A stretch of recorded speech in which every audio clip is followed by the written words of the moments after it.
नमस्कार, शाम के 7 बज चुके हैं। शंखनाद में आप सभी का स्वागत है। मैं हूं आपके साथ चित्रा त्रिपाठी। शंखनाद आज उस खबर पर जिसने बंगाल की चुनावी सियासत में खलबली मचा दी है। ममता बनर्जी के परिवार पर कोयले की तस्करी के आरोप खालिक बनकर लगे हैं। आज सीबीआई ममता बनर्जी के भतीजे अभिषेक बनर्जी के घर पर पहुंची। सीबीआई ने ममता बनर्जी की बहू और अभिषेक बनर्जी की पत्नी रुजिरा से करीब 1.5 घंटे की लंबी पूछताछ की, लेकिन सीबीआई जब अभिषेक के घर पहुंची उसके ठीक पहले ही ममता बनर्जी अभिषेक के घर पहुंच गई। ममता बनर्जी का अभिषेक के घर पहुंचना सीधे तौर पर यह संदेश देना है कि सीबीआई की इस लड़ाई में ममता बनर्जी भतीजे अभिषेक के साथ खुलकर खड़ी हुई हैं।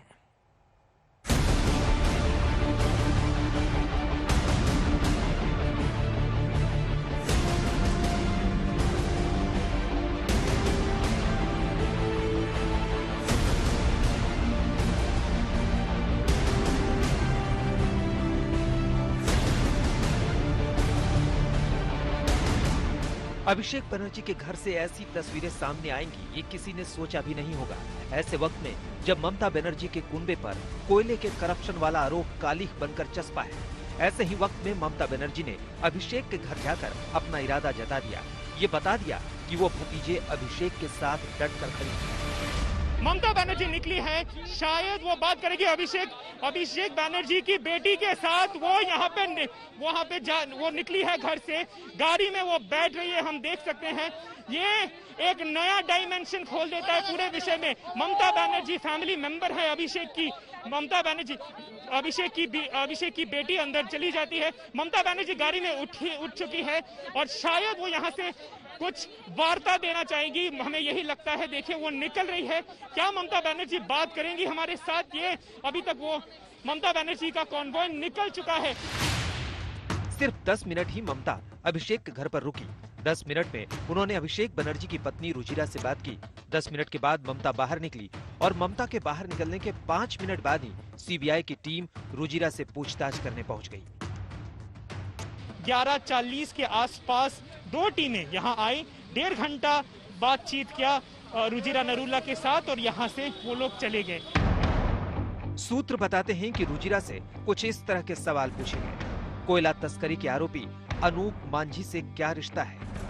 अनूप मांझी के खाते से आपके खाते में रकम क्यों भेजी गई? अनूप मांझी ने पहले कब कब पैसे दिए?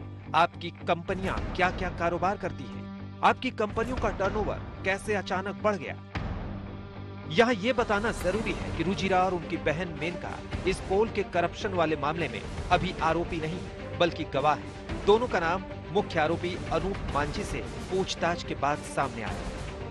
इस कोल तस्करी के मामले में अभिषेक बनर्जी का नाम भी सीधे तौर पर नहीं जुड़ा है, लेकिन सीबीआई की जांच को वो अपनी घेराबंदी के तौर पर देख रहे हैं। আমি তো বলেছি আমার পিছনে ইডি সিবিআই লাগাতে হবে না। আমি এই মাটির সন্তান। যারা ইডি সিবিআই এর ভয়ে বিজেপিতে যাচ্ছে আর আমাকেও চমকাচ্ছ ইডি সিবিআই দিয়ে যে বিজেপিতে যাবে, আমার গলা কেটে দিলেও জয় বাংলা বেরোবে, মমতা ব্যানার্জি জিন্দাবাদ বেরোবে। ममता बनर्जी, अभिषेक बनर्जी और टीएमसी आरोप लगा रहे हैं कि केंद्र सरकार चुनावी पंगाल में सीबीआई का बेजा इस्तेमाल कर रही है। সিবিআই বলুন, ইডি বলুন, ইনকাম ট্যাক্স বলুন, এগুলো সবাই জেনে গেছে। এগুলো আর নিরপেক্ষ বলে কিছু নেই, এগুলো সব বিজেপির অফিস হয়ে গেছে। टीएमसी के इन आरोपों पर केंद्र सरकार की ओर से सफाई दी जा रही है। That is a baseless allegation. There is a baseless allegation. जो भी इन्वेस्टिगेशन एजेंसीज है वो अपना काम करते हैं। सरकार हर दिन हर विषय हर प्रांत का कोई हम उसमें हाथ नहीं लगाते।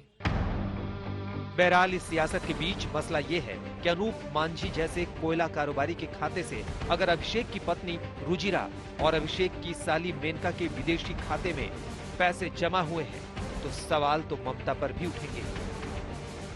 श्वेता सिंह, सूर्याग्नि रॉय और अनुपम मिश्र के साथ इंद्रजीत कुंडू, कोलकाता, आज तक।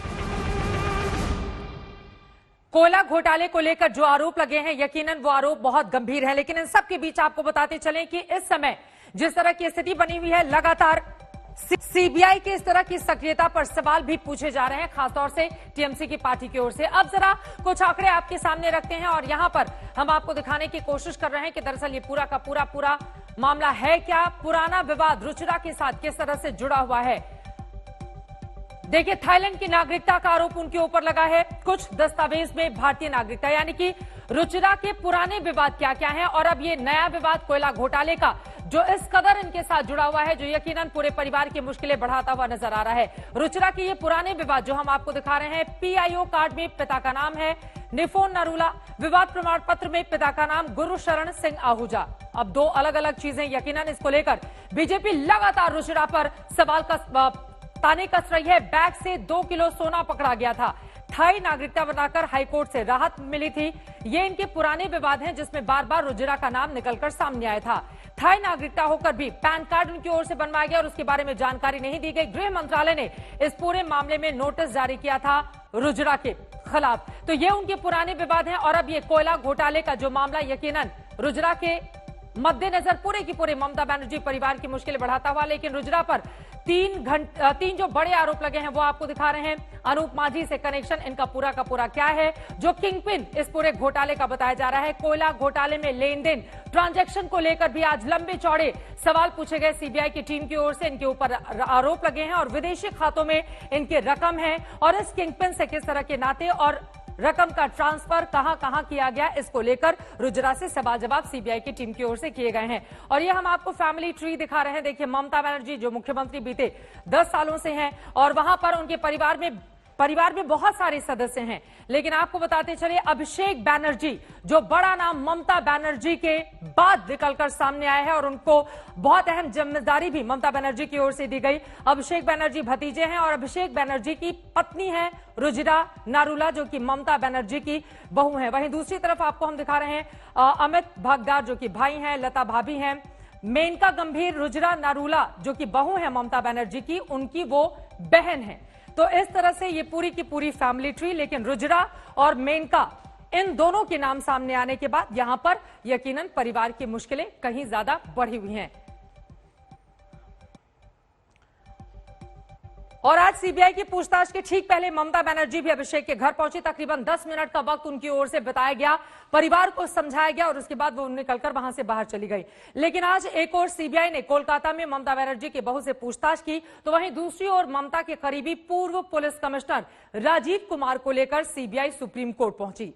शारदा चिटफंड मामले में करीब 14 महीने के बाद सीबीआई राजीव कुमार को हिरासत में लेने की मांग कर रही है, जिसे कोर्ट ने जमानत दी थी। आज क्या कहा है सुप्रीम कोर्ट में सीबीआई ने, वो आपको दिखा रहे हैं। पूर्व पुलिस कमिश्नर राजीव कुमार की हिरासत की मांग की है। राजीव कुमार को लेकर आपको बता दें, पश्चिम बंगाल की सियासत काफी ज्यादा गरमाई थी। बीजेपी और टीएमसी आमने सामने आ गई थी। सबूतों से छेड़छाड़ होने का जताया है सीबीआई ने शक, गवाहों पर दबाव डालने का शक जताया गया है यहां पर सीबीआई की ओर से। और इसी वजह से शारदा चिटफंड मामले में राजीव को अपने शिकंजे में लेकर उनसे पूछताछ करना चाहती है। जांच में सहयोग न करने का आरोप भी उनके ऊपर लगाया गया है। पूर्व पुलिस कमिश्नर राजीव कुमार की हिरासत की मांग इस आधार पर की गई है शारदा चिटफंड केस पर। आपको बता दें कि जब यह मामला सामने आया था, सीबीआई की टीम आपको याद होगा जब पहुंची थी पश्चिम बंगाल, उस समय ममता बनर्जी ने किस तरह से उनका बचाव किया था। लेकिन अब कुल मिलाकर सीबीआई की इस तरह की सक्रियता क्या कहती है, यह भी अपने आप में बड़ा सवाल है। लेकिन अगर आरोप गंभीर है तो सवाल क्यों नहीं पूछे जाएं, ये भी अपने आप से ये मामला काफी ज्यादा महत्वपूर्ण हो जाता है। और इसी पर बातचीत करने के लिए दो बेहद खास मेहमान इस वक्त हमारे साथ जुड़ चुके हैं। उनका परिचय आपसे करवा देती हूं। प्रोफेसर ओपी मिश्रा जो कि स्पोक्स पर्सन है टीएमसी के, वो हमारे साथ हैं, और साथ ही Nupur Sharma spokesperson BJP के हमारे साथ जुड़ चुकी हैं। लेकिन सबसे पहले नुपुर आपसे ही शुरुआत करते हुए, चूंकि टीएमसी की ओर से बार बार कहा जा रहा है कि राजनीतिक जमीन बीजेपी मजबूत नहीं कर पा रही है, इस वजह से सीबीआई को टूल की तरह इस्तेमाल किया जा रहा है, क्या जवाब है इस पर आपका? देखिए, नमस्कार चित्रा जी, को पैनलिस्ट को और ऑल्सो आपके दर्शकों को। ये मैं जरूर जानती हूं कि टीएमसी सर्वोच्च न्यायालय नहीं है और वो यूपीए सरकार का, वो जब सत्ता में होती थी वो वाला जमाना गया जब सर्वोच्च न्यायालय ने कांग्रेस के अधीन काम करने वाली सीबीआई को केज्ड पैरेट कहा था, मतलब पिंजरे में बंद तोता। अब जमाना अलग है।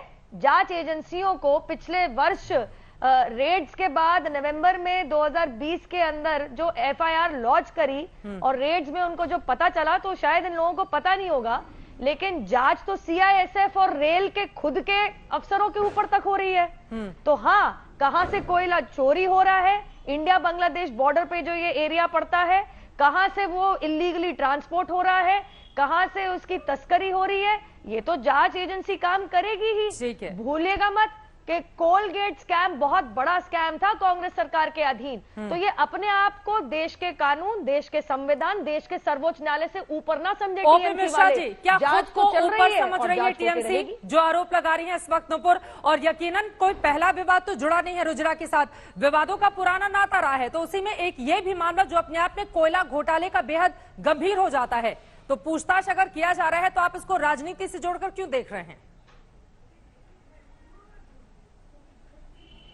राजनीति से ही तो जुड़ा हुआ है, राजनीति है, बीजेपी का खेल है। इलेक्शन के पहले शुरू हो जाते हैं और आप जैसे चैनलों के पास सूत्रों के हवाले काफी सारी बातें आ जाती हैं। मुझे तो पता था जो कल जो प्रधानमंत्री जी का फ्लॉप शो हुआ और झूठों का पुलिंदा उन्होंने खोला, उसके बारे में चर्चा होगी। आपके चैनल ने ऐसे ही बताया था हमारे पार्टी को जो प्राइम मिनिस्टर के ऊपर चर्चा होगी उनकी विजिट की। खैर कोई बात नहीं, नुपुर जी को भी मेरा नमस्ते और उनको ये बता दूं वो कोयला का जो इशू है वो शायद आप गलत समझ रही हो। बांग्लादेश का नहीं, आप लोगों की ओर से किया जा रहा है, सुन लीजिए। लेकिन आज का सबसे गंभीर मामला तो कोयला घोटाले में पूछताछ है। तो सवाल आपसे कल की रैली पर पूछा जाएगा। बीच में मत मासूम तो मत बनिए आप प्लीज। चित्रा जी बीच में मत टोकिए, यदि समय देना होगा तो समय दीजिएगा। तो आपसे यदि क्रॉस कहिएगा क्वेश्चन तो जो 20 पूछा सेकंड जाएगा। में बात करना है 20 सेकंड में बात करेंगे। आप कहिएगा यदि 45 सेकंड में बात करना है 45 सेकंड करूंगा। बीच में मत कूदिए, बीच में मत बोलिए। बी न्यूट्रल, हैव सम मैं एक सेकंड मिश्रा जी पूरी तरह से आपकी रिस्पेक्ट करते हुए एक सेकंड साहब ये न्यूट्रल वाला पार्ट प्लीज कहीं और पढ़ाएगा। नंबर 1। नंबर 2, मामला चूंकि बेहद गंभीर है, अगर आप मीडिया पर सवाल खड़े करेंगे या मुझे सब्जेक्ट सिखाएंगे तो मैं आपसे क्रॉस क्वेश्चन पूछूंगी और उसका जवाब आपको देना होगा, क्योंकि मीडिया का काम ही है आप जैसे लोगों से या सरकार से सवाल पूछना। बीच में सवाल, डिबेट में बीच में सवाल पूछा जाता है, रैली में तो आप खड़े नहीं है, लेकिन ठीक है आपकी बात का सम्मान करते हुए प्लीज बोलूंगा ना, तो आप तो दूसरा कुछ नहीं कर सकते। अच्छा नहीं, हम मैं भी सब्जेक्ट आपका पे रहे सम्मान करता हूं, आदर करता हूं। व्यक्तिगत आरोप प्रत्यारोप में सब्जेक्ट पर रहिए जो प्लीज। कोयले, हाँ बोलिए। कोयले के, अरे मैं नहीं कर रहा था कोई व्यक्तिगत आरोप। कोयले का कॉन्टेक्स्ट जो नुपुर जी बता रही थी वो इंडिया बांग्लादेश बॉर्डर का साइड का नहीं है, वो झारखंड के बॉर्डर का साइड है। उनको फैक्चुअली बता रहा हूं, इसमें कोई बड़ी बात नहीं है। अभी अमित शाह जी को उन्होंने असम्मानजनक शब्द कहे, उन्होंने मानहानि का शब्द कहे, इसीलिए अभिषेक बैनर्जी जी ने कोर्ट में मामला किया। अब इसलिए अमित शाह जी को कोर्ट ने समन भेजा था, कल के डेट का समन था, उसी का प्रतिशोध लेने के लिए ये कार्रवाइयां की जा रही है। हमें पता है जो कितनी बार कार्रवाइयां हुई हैं केजरीवाल जी के वहां, अहमद पटेल के वहां, हरीश रावत के वहां, पर येदुरप्पा के वहां नहीं, पर रेड्डी ब्रदर्स के वहां नहीं। तो हमें पता है बीजेपी क्या करना चाहती है, कैसे एक्सटेंशन दे रही है डायरेक्टर लोगों को, कैसे मिसयूज कर रही है, कैसे एक विशेष राज्य के ऑफिसर्स लोगों को सीबीआई में नियुक्ति हो रही है। हमें पता है, हम मुकाबला करने के लिए तैयार हैं, मैदान छोड़ने वाले नहीं है। यहाँ पर हर एक जगह, हर एक इंच में मुकाबला होगा, इंच में मुकाबला करने के लिए वो तैयार हैं। इलेक्ट्रल होगा। आप लोग डराने की कितनी भी कोशिश करें वो डरेंगे नहीं, ये कह रहे हैं मिश्रा जी। बताइए नुपुर। देखिए, मैं इनकी शायद समझदारी कुछ कम है। केस कल परसों दर्ज नहीं हुआ।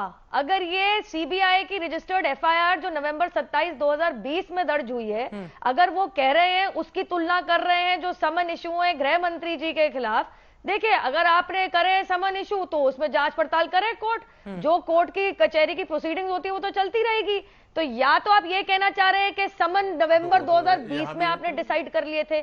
भूलिएगा मत, मई 2020 में, इनको चुप कीजिए, मैं इनके बीच में नहीं बोली, मई 2020 में 45 जगह छापे मारी और अभी फरवरी में कुछ दिनों पहले 13 जगह और छापे मारी।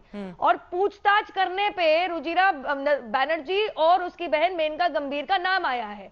अब मुझे बता दीजिएगा कौन से समन इशू हुए थे 2019 के अंदर, जब रुजिरा बैनर्जी थाईलैंड से आई, वैसे तो वेस्ट दिल्ली की लड़की है, दिल्ली में अभिषेक बैनर्जी से पढ़ाई करती हुई मिली है, यही की दिल्ली की लड़की है, थाई पासपोर्ट पे काम करती है, कस्टम्स को डिनाई करते हुए, हाथापाई करते, गाली गलौज करते हुए कस्टम को अपने आप को चेक जांच पड़ताल करने नहीं दिया, जबकि कस्टम और एक्साइज टोटली एक केंद्र सरकार के अधीन आने वाला फंक्शन है। यहां पे भी बता दूं मैं आपको, तो उस टाइम पे भी ममता बनर्जी की सरकार ने एक डायरेक्शन इशू कर दिया था कि टीएमसी का कोई भी वीवीआईपी हो, कुछ भी हो, वो कस्टम्स के अंडर नहीं आएगा। मुझे नहीं पता था नियम बदल दिए परिवार की वजह से। ओके मिश्रा जी, और साथ ही जरा ये बता दीजिए, रुजिरा को लेकर ये जो नागरिकता का विवाद है वो कहां की नागरिक है, ये कम से कम क्लियर करके जाइए आप। मैं तो बड़ा खुश हूं जो बीजेपी स्पोक्स पर्सन ने स्वीकार कर लिया जो केंद्रीय सरकार नपुंसक है, इनइफेक्टिव है, एयरपोर्ट के ऊपर कंट्रोल नहीं है, एक कस्टम्स एक्साइज उसके अंडर नहीं चलते हैं, वहां कोलकाता एयरपोर्ट के अंदर जो कि सेंट्रल गवर्नमेंट के अंडर में है, वहां वो ममता बनर्जी के पुलिस के कहने के अनुसार चलती है। रुजिरा बनर्जी ने नहीं के साथ मैं ये कह रहा हूँ, आप मान रहे हैं, ये कह रहा हूँ कि कोई प्रमाण ही नहीं है, इसीलिए हुआ था तमाशा, वहां पे पुलिस आ गई थी, बीच में बोल रही है आप, फिर से बीच में बोल रही हो, बीच में मत बोलो, बीच में मत बोलो। मैं ये कह रहा हूँ बीजेपी और आरएसएस की गुंडागर्दी यहाँ नहीं करने देंगे ना, आरएसएस की गुंडागर्दी नहीं करने देंगे। अब देखिए आप बीच में बोल रही हो, जो मुख्यमंत्री देश के प्रधानमंत्री को नहीं मानती कि थप्पड़ मारूंगी, आप बोलिए। वो तो कह रहे हैं टीएमसी गुंडाई है, दिल्ली कम्युनल रायोट करवाया आप लोगों ने, देश के संविधान को नहीं मानते, आज आप मान गए, आज आप मान गए। अच्छा, क्या आपकी आइडियोलॉजी है? आपकी लॉ एंड ऑर्डर आपके अधीन है, कलकत्ता पुलिस आपके अधीन है, वेस्ट बंगाल पुलिस आपके अधीन है, चाहे वो माल्टा हो, चाहे वो आपका बसीरहाट हो, चाहे वो बंगाल में कोई भी तुष्टिकरण का मामला हो, एक एक करके हम अपनी बात रखें। ठीक है, केंद्र सरकार को गलत कैसे बता रहे हैं? उन्होंने जो आरोप लगाए निशा जी इस पर, और नागरिक कहाँ की है ये भी तो बता के जाइए। अभी तक शारदा नहीं कर पाए आप लोग, अभी तक शारदा का नहीं कर पाए, अभी तक नारदा नहीं कर पाए, सब लीडर लोगों को बीजेपी में है। आपके जो लीडर लोगों का लिस्ट देख लीजिए ना, जिन लीडर लोगों को लेके प्रधानमंत्री मोदी गए हुए हैं, अमित शाह गए हुए हैं, उनका लिस्ट देख लीजिए। अभी 6.5 साल हो गया, 6.5 साल में क्या चूड़ी पहन के बैठी है सीबीआई, चूड़ी पहना हुआ है सीबीआई ने, चूड़ी पहना हुआ है ईडी ने। क्या हुआ रोज वैली का, क्या हुआ शारदा का, क्या हुआ नारदा का? चलो आगे बढ़ो, आप चलो आगे लड़ो, राजनीतिक लड़ाई लड़नी है, राजनीतिक लड़ाई लड़ेंगे, इलेक्ट्रल लड़ाई लड़नी है, इलेक्ट्रल लड़ाई लड़ेंगे, पॉलिटिकल लड़ाई लड़नी है, पॉलिटिकल लड़ाई लड़ेंगे। और मोदी का नहीं चलेगा, शाह का नहीं चलेगा, बंगाल का चलेगा, आरएसएस का नहीं चलेगा। आप लोग, अरे भाई नीरव मोदी कहाँ गया, नीरव मोदी कहाँ गया? किसके संरक्षण में वो लंदन में है, किसके संरक्षण में लंदन में गया हुआ है? इतने जो भगोड़े हैं वो लोग कहाँ गए? वो लोग क्या लंदन चले गए, अर्जेंटीना में छुप के बैठे हुए हैं? आप लोग हिटलर की औलाद है और इसीलिए इस तरह की बातें कर रही हो। आप लोग अर्जेंटीना में जाके छुपे हुए हैं क्या? आप तुष्टिकरण करते हैं। कलकत्ता के उच्च न्यायालय ने ये भी कहा है, जो आज आपका लीडर अभी अरेस्ट होने वाला है, आपका कोकीन सप्लाई करते हुए पकड़ा है, आपकी एक लीडर पकड़ा गई है और उसके साथ माननीय अमित शाह जी की फोटो है, वो देख लीजिए। बात रखते हैं मिश्रा जी, चलते चलते एक लाइन में क्या बता पाएंगे कि रुजिरा जी की नागरिकता कहाँ की है? जो कितने धान में कितना चावल होता है वो होगा। आपको मैं बता रहा हूँ, पासपोर्ट के बारे में कोई सवाल हो तो केंद्रीय सरकार की नाकामी है। केंद्रीय सरकार यदि अपना कानून रूल ऑफ लॉ को मेंटेन करना चाहती है तो कोर्ट के पास आए। हम लोग सवाल जवाब। चलिए इस तुतु में से अब बाहर निकलते हैं, वक्त की कमी है। आप दोनों का बहुत शुक्रिया हमारे साथ आज तक पर इस चर्चा में शामिल होने के लिए। पश्चिम बंगाल की लड़ाई दरअसल इसी तरह से टीएमसी और बीजेपी के बीच में जबरदस्त तरीके से, जैसा कि आपने डिबेट में सुना, ऐसे ही चल रही है पश्चिम बंगाल में भी। आगे क्या होगा, क्या सीबीआई का इस्तेमाल किया किया जा रहा है केंद्र सरकार की ओर से, या फिर अगर आरोप गंभीर हैं, सीबीआई उसमें पूछताछ के लिए पहुंच रही है, तो फिर ममता बनर्जी की पार्टी की ओर से आरोप क्यों लगाए जा रहे हैं कि दरअसल पूरा का पूरा मामला राजनीतिक है। इस पूरी खबर पर लगातार रहेगी आज तक की नजर। आगे बढ़ते हुए एक और जरूरी खबर आप तक पहुंचाते हैं। आज कोर्ट ने दिशा मामले में सरकार पर सख्त टिप्पणी की, वहीं दिशा की गिरफ्तारी को लेकर भी सवाल खड़े किए। क्या कहा गया है कोर्ट की ओर से, जल्दी से इसके बारे में आपको जानकारी देते हैं। सरकार की नीतियों से असहमत होना अपराध नहीं है, कोर्ट की ओर से यह बड़ी बात कही गई है। असहमत होने पर जेल नहीं भेजा जा सकता है और इस तरह से जमानत मिल गई। पुलिस की सबूत उलझे हुए, कम और अधूरे हैं, यानी कि पुलिस के पास जो सबूत है वो पूरी तरह से पुख्ता नहीं है। दिशा के अलगाववादी विचार होने के सबूत नहीं है। कोर्ट की ओर से यह टिप्पणी की गई है। सरकार के जख्मी घमंड के लिए राजद्रोह नहीं लगाया जा सकता है। दिशा का कोई भी आपराधिक रिकॉर्ड नहीं है। टूलकिट मामले में दिशा को जमानत देते समय ये तमाम बातें कोर्ट की ओर से कही गई। व्हाट्सएप ग्रुप बनाना या टूलकिट एडिट करना अपराध नहीं है। एजेंसियां अंदाजे के आधार पर आजादी पर पाबंदी नहीं लगा सकती, ये महत्वपूर्ण बातें कही गई हैं। टिप्पणी के दौरान प्रतिबंधित संगठन से संपर्क के सबूत पेश नहीं कर पाई है पुलिस, तो ये महत्वपूर्ण बातें कही गई हैं। और यकीनन अब इस पूरे मामले में आगे क्या होता है ये देखना रहेगा काफी ज्यादा दिलचस्प।